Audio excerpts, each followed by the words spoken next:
Baltimore. And this is a blowout so far as we get set for the fourth quarter. A very one-sided affair. All right, here we go. Jackson on first down. Throwing over the middle, but it's incomplete. Michael Crabtree, the intended receiver. And that'll bring up second down. One thing I have learned, receivers don't mind high throws so much to the sideline, but do that over the middle to them, and not only the DB's going to throw a little verbal trash their way, when they get back to the huddle, they're going to have a few words to say to the QB, aren't they? Yeah, hung out to dry a little bit there on the high throw. Luckily fell incomplete. Now after the completion, we're going to get a timeout, an injured player. Well, he gets attended to. We'll step aside.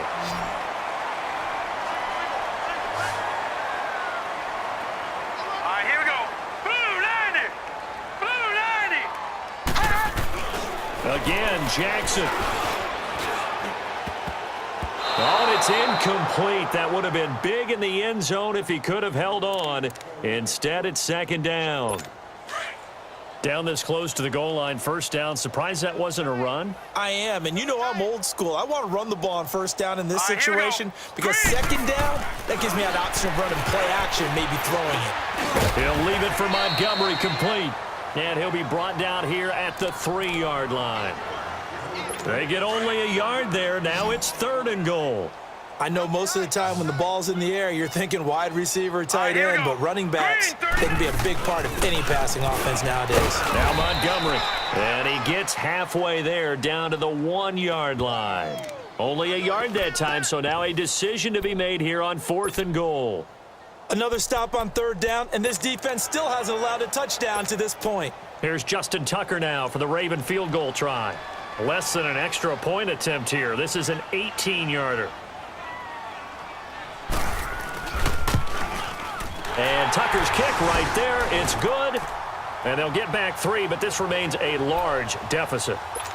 So yet another field goal to end a drive. That has been a very common theme. He's now hit 5 of them in this game. Yeah, Brandon, as an offense, you hate that you've had to call on your kicker so often, but you have to love the fact that time and time again, he's come through.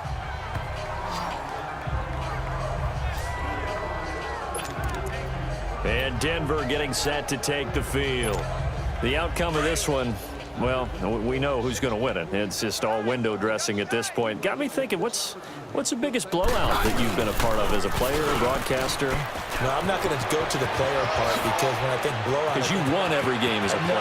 No. I think about being blown out. And no one wants to go back to those memories. But, you know, when I was calling college football, I saw a game that, you know, a team put 70. I actually saw it happen twice. A team put 70 on their opponent. And in the NFL, in the 2017 season, I saw one of those changing of the guard games where a team that hadn't been very good before now was dominating and kicking around a team who had been ruling their division. And that's when you earn your paycheck, right? As the analyst, you got to fill that time. You've got to know what's going on out there and how it all happened. Well, obviously that begs the question, what game was it? That was Seattle hosting Los Angeles, the Rams. Ah, yeah. Their second meeting of the season, and the Rams turned it around from the first one and blew out the Seahawks. A gain of 3, second down. Well, so many times we look at a short run and we praise the offense for trying to set the tempo and establish things, but the defensive guys, hey, they just won the battle there. It wasn't a big run given up. They don't always have to absorb the body blows. Sometimes they dish them out themselves. And he's eaten up at the line of scrimmage. Might have gotten a yard down to the 16. Well, they had that one sniffed out. Excellent run blitz. Stopped that one for a short gain. What makes a good run blitz a good run blitz? The ability to stay on task, to follow up your assignment, go to the gap you're supposed to cover, and not be deterred by anything else. On third down, that's Freeman. And he's got the first down as he gets it to the 8. They're able to convert on third down, and that sets up a first and goal. A lot to praise on this drive, obviously. I know you're seeing what I'm seeing. Those guys up front, they're getting it done. Doesn't matter what play is called.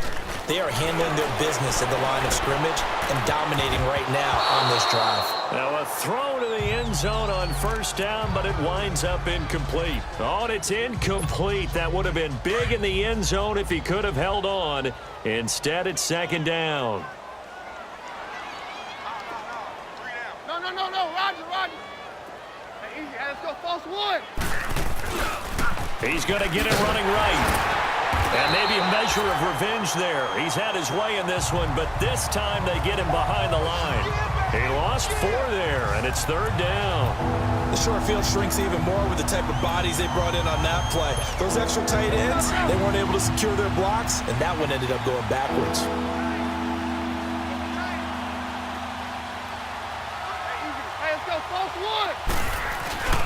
On 3rd down, that's Lindsey.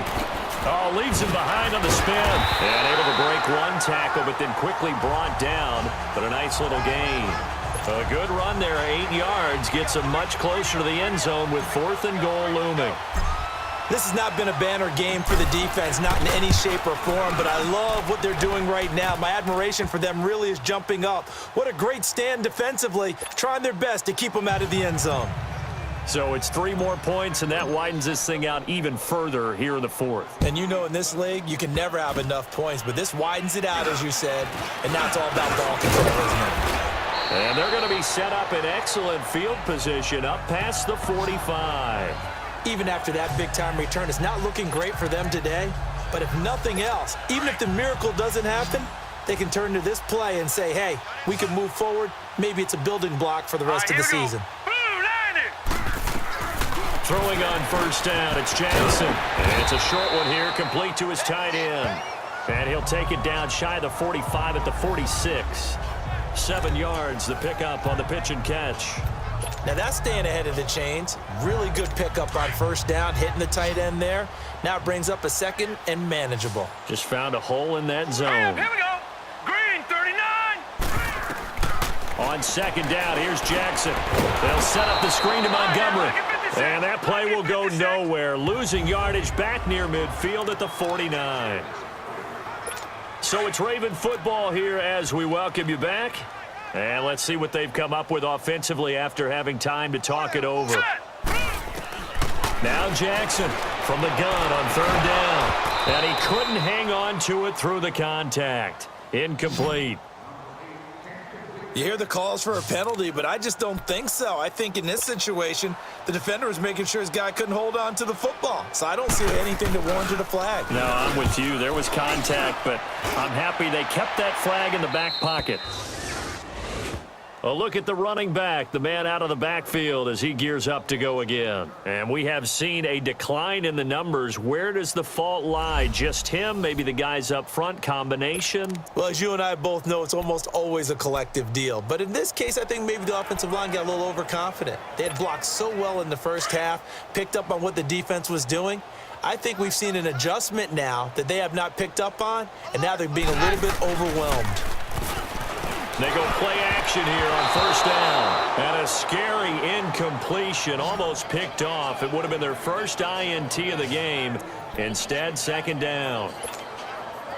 Well, he did almost everything right. Excellent coverage, breaks on the football, just unable to haul it in and take it the other way. So he dropped an interception. The key for him now, don't dwell on it. Just move on to the next play. Oh, he's able to outmuscle him here as he pulls it in.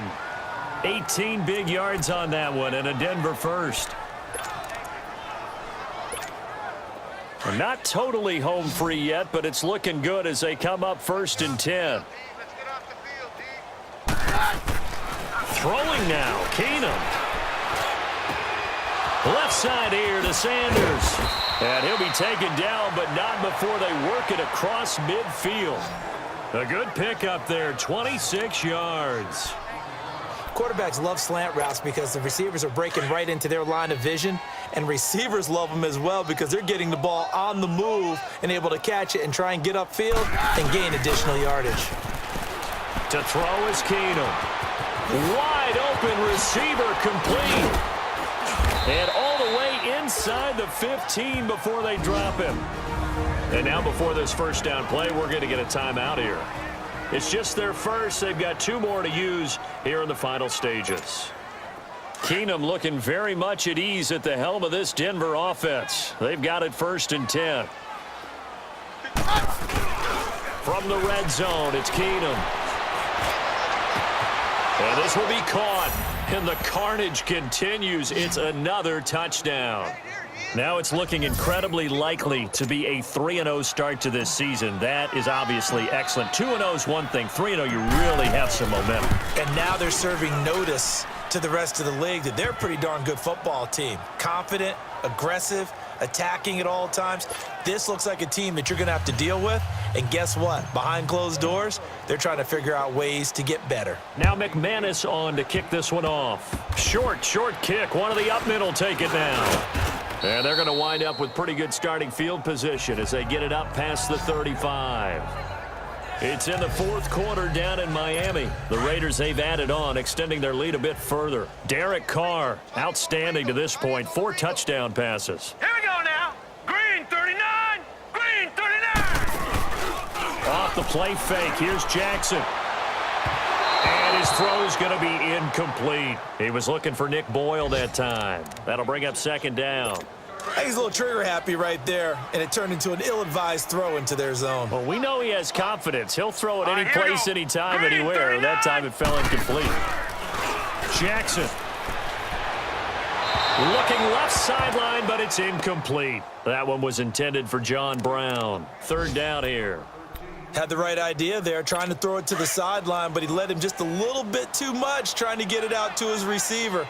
Ends up falling to the ground, incomplete. Now let's go. Green 39. Jackson now to throw on third down. And able to find John Brown. And they're going to have this way down deep in Denver territory. A big-time third down play for the Ravens. 46 yards.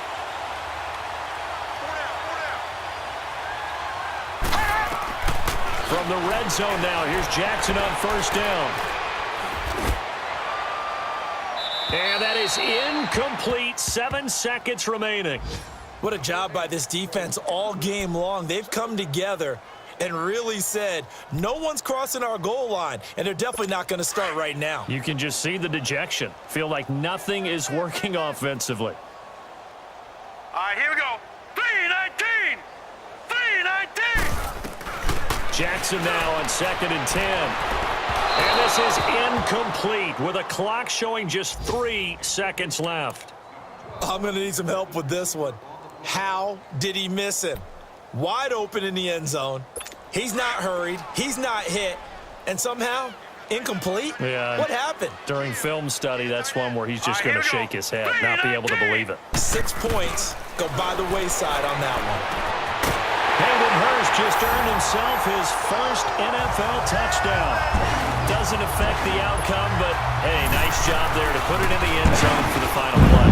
Could it affect other things? Sometimes these types of scores are ones that we don't consider big at the time. Then later on we find out maybe that was a tiebreaker. Yeah. Or, of course, in the fantasy football world, these points mean a lot. A lot there. A big offensive explosion helped leading them to victory, and the defensive guys, they're just saying, hey, put those points up every week. We'll just keep winning. They will gratefully accept them, won't they? It makes their job that much easier when they're scoring that many points. Allows them to play with a totally different style and a different flow. So for Denver, it's an ideal start as they move to 3-0 now on the young season. And they'll return home next week to take on the Kansas City Chiefs. Meanwhile, for Baltimore, they'll fall to 1-2. And they'll try to rebound next week as they head to Heinz Field to take on the Steelers. And for Charles Davis and our entire crew here at EA Sports, I'm Brandon Gaudin saying so long, everybody.